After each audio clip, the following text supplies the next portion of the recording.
When series episode number 2 no priest में हम देखते हैं कि वेन और डेल फ्लोरिडा की तरफ बढ़ रहे होते हैं। वेन की फटफटी पर फ्लोरिडा पहुंचते ही सुबह को वेन डेल के लिए शानदार नाश्ता तैयार कर रहा होता है। डेल जब जागती है तो तुरंत नाश्ते पर टूट पड़ती है और वेन को शुक्रिया अदा करते हुए वो वेन को पूछती है कि क्या ये चिकन है। Chicken leg piece, chicken leg piece, chicken leg piece. तो वेन मना करते हुए कहता है कि नहीं, ये खरगोश है। डेल जल्दी से वो सारा खाना थूक कर वेन को कहती है कि ये क्या है, मक्खी चूस वेन। फिर हम देखते हैं कि पुलिस स्टेशन में एक पुलिस अफसर हाथ लारी कर रहा होता है और तभी एक ऑफिसर उसके केबिन में आता है और वो सब देख लेता है। लेकिन हम यहाँ गलत सोच रहे होते हैं। वो अफसर कैंसर से पीड़ित होता है, इसलिए वो चेक कर रहा होता है। तब उसको दूसरा ऑफिसर बताता है कि एक केस आया है जिसमें एक 15 साल की लड़की का अपहरण हुआ है। वहीं दूसरी तरफ वेन और डेल एक रेस्टोरेंट में पहुंचकर खाना खाते हैं और वहां डेल वेन को पूछती है कि तो अब तुम अपने पिता का अंतिम संस्कार करने वाले हो, पुजारी वगैरह को बुलाकर। तो वेन कहता है कि नहीं, मैंने अपने घर में पेट्रोल डाला और उसे आग लगा दी। और वहाँ डेल को एक समस्या हो जाती है जिसमें उसे सैनिटरी पैड की जरूरत पड़ती है जो कि उसको चाहिए होता है। तो वो इसलिए वेन को कहती है कि तुम जल्दी से लेकर आओ। तब वेन के ऊपर धर्म संकट आ जाता है कि मैं लेकिन ले देकर एक गर्लफ्रेंड उसकी होने के नाते वो जाता है। लेकिन वो जहाँ भी पैड लेने जाता वहाँ कोई ना कोई लड़की जरूर होती। फिर भी वो एक दुकान में जाकर वो पेड़ खरीद लेता है और वो देखते हैं कि वहाँ एक आदमी उसकी गर्लफ्रेंड के साथ बदतमीजी कर रहा होता है। अब वेन से रहा नहीं गया तो उसने स्टील का बैट और साइकिल का लॉक लेकर उस आदमी के गले में बांध दिया और उसकी प्यारी सी साइकिल को तोड़ दिया। और इसी दौरान उसे वापस आते देर हो जाती है और वो उस रेस्टोरेंट में ही डेल का इंतजार करता है। वहीं दूसरी ओर डेल के डैड और उसके दोनों भाई पुलिस के पास अपनी दुखदायी घटना सुनाने पहुंचते हैं। डेल के पिता कहते हैं कि उस लड़के ने मेरे दोनों बेटों को पीटा, मेरी नाक तोड़ दी और मेरी बेटी को उठा के ले गया। तब वो ऑफिसर कहता है कि बहुत बुरा हुआ, आप चिंता न करें, हम आपके कुत्ते को जरूर से ढूंढ कर निकालेंगे। दूसरी ओर रेस्टोरेंट में ट्रेसी नाम के वेटर वेन के पास आती है और कॉफी के लिए पूछती है तो वेन मना करता है। ट्रेसी कहती है कि मुझे नहीं लगता कि वो वापस आएगी, वो तुम्हारे पैसे लेकर भागी है क्या। तो वेन कहता है कि नहीं, ट्रेसी डेल को गाली देकर उसकी बुराई कर रही थी। तभी वेन को एक रेस्टोरेंट में से बाहर निकलती डेल दिख जाती है। तब ट्रेसी कहती है कि ओह, ये यहाँ है। लेकिन वो जब ध्यान से देखती है तो डेल ने उसकी एप्रोन चुरा ली थी। वेन डेल को आवाज लगाता है लेकिन डेल नहीं सुनती। फिर अचानक डेल पलट के वेन को कहती है कि तुमने मुझे अकेला छोड़ दिया। तो वेन कहता है कि ऐसा कुछ नहीं है, मैं तुम्हारा सामान लेने गया था। तो डेल कहती है कि 1 घंटा हो गया और तुम्हें इतनी देर लगी। वेन अपनी सफाई में बोलता है कि मैं एक स्टोर में लड़की की मदद कर रहा था तो इसलिए देर हो गई, और वैसे भी मेरे लिए ये सब कुछ नया है और अजीब भी। डेल कहती है कि तुम सबसे अजीब हो, कौन हो तुम, अपने ही घर को आग लगा दी और ये जैकेट भी बकवास जैसा पहना हुआ है और तुम्हें पता भी नहीं तुम्हें फ्लोरिडा में जाना कहाँ है और तुम्हें ये अजीब लगता है। और वो वेन को खरी खोटी सुनाकर वहाँ से चली जाती है और वेन वापस जंगल में अपनी बाइक के पास आता है। वो देखता है कि 2 लड़के उसका सामान चुराने की कोशिश कर रहे होते हैं। तभी वहाँ पर वो पहुँच जाता है और वो दोनों लड़के पहले ही आत्मसमर्पण कर देते हैं। उनमें से एक लड़का कहता है कि तुम क्या लड़की सप्लाई करते हो, हमें यहाँ एक लड़की की चीज मिली है। वेन कहता है कि वो मेरी गर्लफ्रेंड की है। दूसरा लड़का कहता है वैसे तुम्हारी जैकेट बहुत अच्छी है। वेन तुरंत उसको अपना जैकेट उतार के उसको दे देता है क्योंकि उसके और डेल के बीच में झगड़ा इस जैकेट की वजह से ही हुआ था। फिर वो लड़का कहता है कि तुम्हारे गर्लफ्रेंड के साथ क्या हुआ, वो कहाँ गई। वेन कहता है कि वो चली गई और उसने मुझे पीछे आने से मना किया है तो मैं यहाँ चला आया। वो लड़का कहता है कि तुमने क्या उसके लिए किसी को मारा पीटा या मार खाई है। तो वेन मना करता है। तो वो लड़का कहता है कि ये तो प्रॉब्लम है, हमें ये करना चाहिए। उसकी बुद्धि पूरी होने के बाद वेन उन दोनों से पूछता है कि बस स्टैंड किस तरफ है। वो दोनों बताते हैं कि यहाँ से दूर है। तो वेन अपनी फटफटी पर जाने की कोशिश कर रहा होता है तो वो दोनों उसे मना करते हैं और कहते हैं कि तुम्हारी बाइक में उतना गैस नहीं है, हम भी इसे चुराने की सोच रहे थे। वो दोनों उसे एक शॉर्टकट बताते हैं कि गोल पोस्ट के रास्ते से जाओगे तो तुम जल्दी पहुंच जाओगे। लेकिन तभी एक दोस्त को कुछ याद आता है और वो वेन को वहां जाने से मना करता है क्योंकि वहां मुरेना नाम का बंदा उस गोल्फ कोर्स की सुरक्षा करता है। और एक अफवाह भी होती है कि उसने एक बच्चे को गोली मार दी थी। क्योंकि वहां से स्कूल का रास्ता भी शॉर्टकट था, इसीलिए वो शॉटगन साथ रखता है ताकि बच्चों को डरा सके यहाँ आने से। ये सुनकर वेन वहीं जाता है। वो दोनों उसे बहुत मना करते हैं, लेकिन वेन नहीं सुनता और कहता है कि तुमने ही कहा था कि मार भी खानी चाहिए।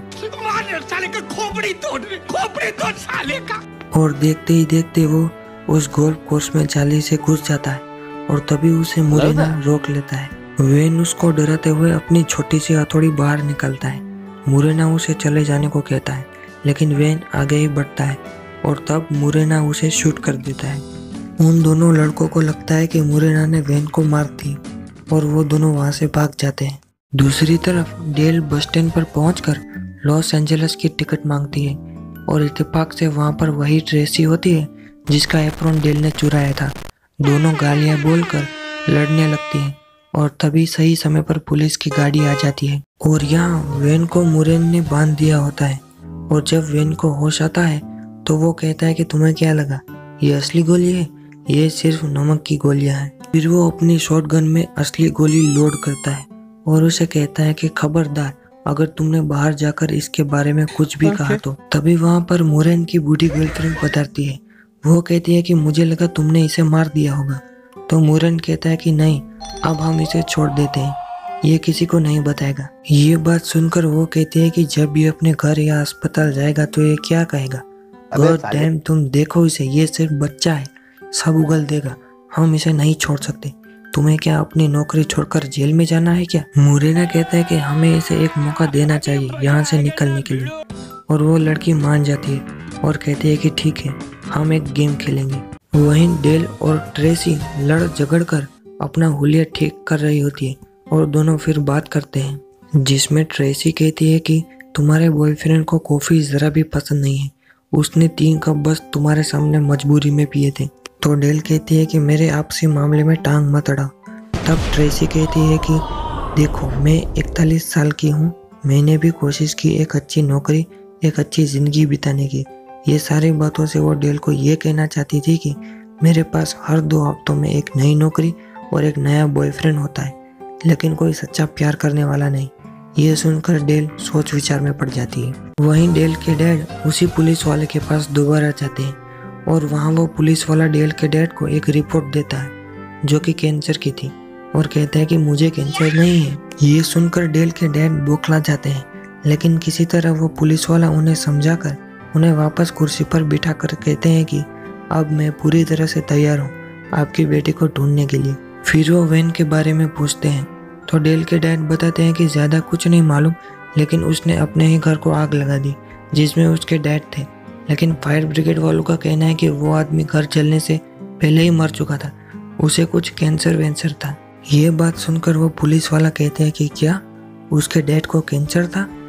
हमें इस लड़के की मदद करनी चाहिए, कैंसर का दर्द मैं समझ सकता हूँ। ये बात सुनकर डेल के डैड फिर से गुस्सा करते हैं, लेकिन उससे पहले उन्हें करंट का झटका देकर गिरफ्तार कर लेते हैं। और वहीं दूसरी तरफ ट्रेसी और डेल गाड़ी में गाना सुनते हुए कहीं जा रहे होते हैं। तभी डेल को रास्ते पर वैन का जैकेट पहने हुए वो दोनों लड़के दिखते हैं। वो उन्हें पूछती है कि ये कहाँ से मिला जैकेट। तो वो दोनों लड़के डेल को पहचान जाते हैं और कहते हैं कि वैन तुमसे बहुत प्यार करता था। तभी वैन को दिखाते हैं, वो चाकू वाला गेम खेलते हैं जिसमें म्यूजिक बजने तक चाकू से अपने हाथ पर मारना होता है, जिसमें वो बूढ़ी औरत बहुत अच्छी तरह से ये कर लेती है। फिर जब वैन की बारी आती है तब वहाँ पर डेल कटर लेकर पहुँच जाती है। मुरन कहता है कि लगता है ये इसकी दोस्त है, लेकिन तुम्हें पता भी है इसे कैसे स्टार्ट करते हैं। फिर फ्लैशबैक में 2 महीने पहले का सीन दिखाते हैं जिसमें डेल ने वहीं पर चेनसो स्टार्ट करना सीख लिया होता है। फिर वापस दिखाते हैं कि डेल एक ही झटके में वो कटर स्टार्ट कर लेती है और मुरन को कहती है कि अब तो तू गया। तभी वैन कहता है कि रुको, मेरी बारी तो मैं खत्म कर लूँ, और ये कहकर वो चाकू सीधा अपने हाथ में मारता है। ये देखकर मुरेन और उसकी गर्लफ्रेंड की हालत टाइट हो जाती है और तभी डेल कटर को मुरेन की तरफ फेंकती है, जिसमें उसके पैरों की उंगलियां कट जाती हैं और उसके हाथ में जो शॉटगन थी वो चल जाती है, जिससे एसिड से भरा हुआ पॉट टूट जाता है, जिसके छींटे उसकी गर्लफ्रेंड पर पड़ते हैं। फिर वेन मुरन को अपने टकले से मार मार कर गिरा देता है। तभी मुरन की गर्लफ्रेंड के हाथ में शॉटगन लग जाती है। वो शूट करे उससे पहले ट्रेसी उसे बाहर का रास्ता दिखा देती है। फिर हम देखते हैं कि वेन अपनी फटफटी में गैस डालता है और तब डेल वहाँ आकर कहती है हम सबसे पहले दोस्त बनेंगे, बाद में आगे कुछ देखेंगे, और पछतावे के साथ कहती है कि मैं अजीब हूँ।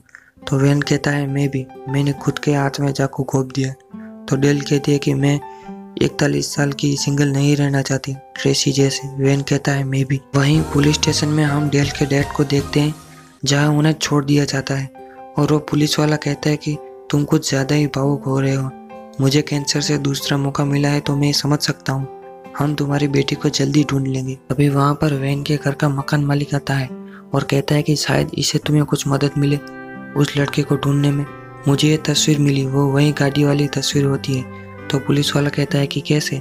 तो वो कहता है कि इस तस्वीर में उसकी माँ है, वो यहाँ रहा करती थी, काफ़ी टाइम हो गया मैंने उन्हें नहीं देखा, और यहाँ फ्लोरिडा की मोहर लगी हुई है, शायद वो वहीं हो। ये सारी बातें डेल के डैड सुन लेते हैं और अपने दोनों बेटों के साथ फ्लोरिडा के लिए निकल पड़ते हैं। फिर हमें एक स्टोर में डेल दिखती है जो कि अपना पेट खरीद रही होती है। तभी वहाँ पर वेन ट्रॉली भरकर कई सारे पेड़ ले आता है और यहाँ हमें पता चल जाता है कि दोनों एक दूसरे को समझने लगे हैं।